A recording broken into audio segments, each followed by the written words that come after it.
नमस्कार, म प्रकाश विश्वकर्मा, एनआरएन क्षेत्रीय समिति सेन्दाईको सचिव।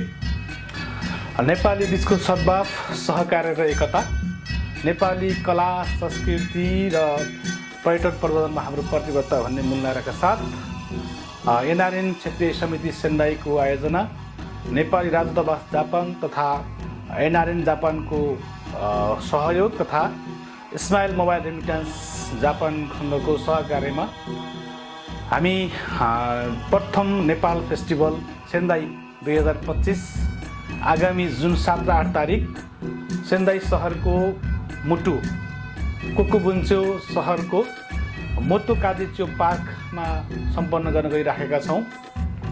यो प्रथम नेपाल फेस्टिभल सम्पन्न गर्नको लागि सम्पूर्ण जापानवासी, अझ विशेष गरी चाहिँ सेन्दाईवासी नेपाली दाजुभाइ तथा दिदीबहिनीहरूमा सहयोग, समर्थन र सहभागिताको लागि हार्दिक अनुरोध गर्दछु।